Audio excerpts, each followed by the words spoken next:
Sumainyo ang Panginoon. Merry Christmas. Kahit na Advento pa.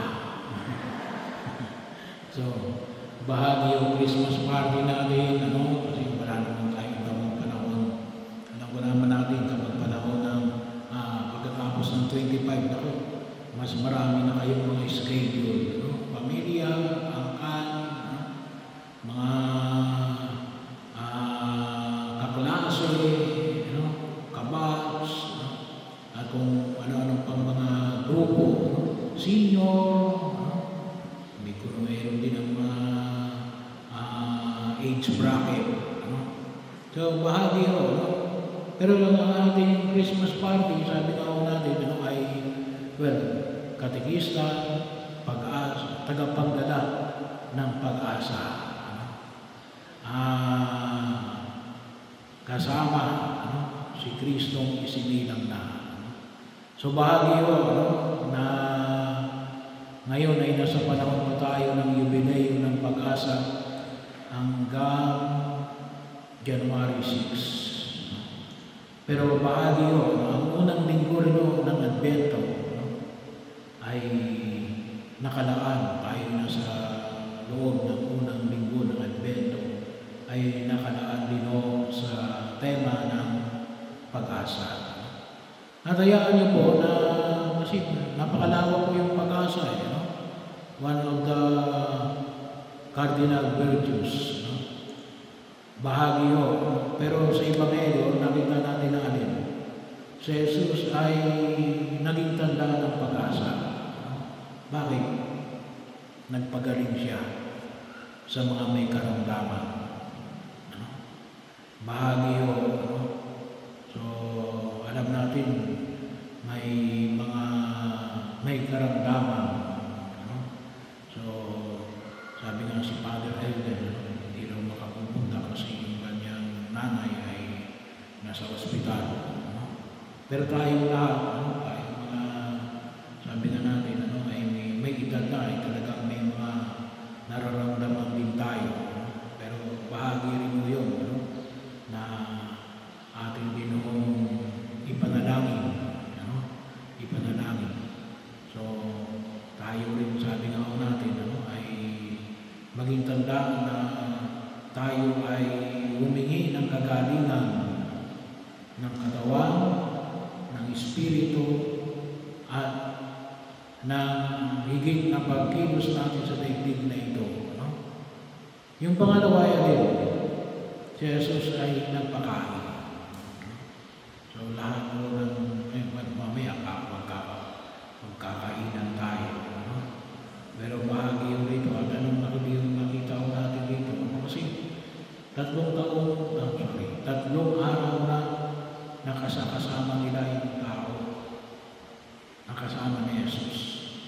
So, ibig sabihin, tayo mga Pilipino, mahilig tayo magbaon. So, 3 araw pangatlong araw na, siguradong ubos na kung may baon pa yung iba. Kaya yung tayo, yung mahilig magbaon, yan po ay hindi lang Pilipino. Yan ay Asian trade. Asian trade. So kahit na ang mga Israelita ay nagbabaon. Ay sabi nga natin dito sa disyerto sila, anong dala? Tinapay. Tsaka isda. Ano yung isda? Hindi fresh yun. Ano yun? Ay di yung kung tinapangan yun o kung tawagin natin ay yung pinaano sa araw, daing, maari. So, mabahagi yun na makita ko natin na ayun, nagbabaon. At yun ang pinararami ni Jesus. Yung ating mga baon. Bahagi yun. Ano yung hamon? Saan natin hindi na makita yung tinatawag po natin tagapagdala ng pag-asa. Bahagi yun. Lalo-lalo na sa mga sakramento at sacramentals. Dalawa ko yan, sacramento at sacramentals. So alam natin, meron tayong pitong sakramento. Yan ay pinatitibay sa atin. Ay mga sakramento na yan ay mga tanda ng pag-asa ng pagliligtas ng Diyos. Doon natin natin kaya napakahalaga na yung ating mga itinuturo. Hindi lang tuturo tayo na ano ba yung binyan. Hindi, pinakailangan na ituro na rin. Ito yung sakramento na nagbibigay ng pag-asa. At sana, kapag itinuro natin, ano yung pag-asa? Pag-asa na rin. Ganun pala tayo kamahal ng Diyos. Inililigtas tayo mula sa kasalanan. Ibinabalik tayo sa orihinal na plano ng Diyos. Bahagi yun sa gitna ng ating kahinaan, kakulangan. At ganoon din po yung iba pang mga sakramento. Mini-maintain. Kinakailangan natin i-maintain. Kumpil, kumpisal. Ngayon, panahon ng Advento, ay huwag natin kalimutan ng mga kumpisal.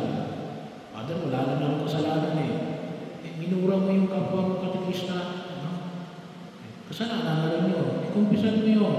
At least makapagkumpisal tayo. Alam niyo kasi, kung minsan hindi natin namamalaya natin, bakit sinasabi ng simbahan na mangumpisal ka man lamang sa loob ng isang taon? Kasi nga, ay kung wala kang kasalanan, kasi kung may kasalanan ka, dapat yan as soon as possible. Kasi ano yun? Yun ay ano natin tawagin natin, insurance natin yun, na ano mang mangyari sa atin, sigurado natin, hindi na tayo pumunta sa impyerno. Nakapangumpisan tayo Kaya bahagi it is an assurance for ourselves. Na alin? Ay kung ako'y nakatutupad, at kahit na sabi natin, kung sakali may kasalanan malaki, hindi ikukumpisan. Kung maaari nga, kahit na wala yung panahon ng Advento, Quaresma. Pero sa atin, ano yun yung maging karoon tayo ng tiwala na alin.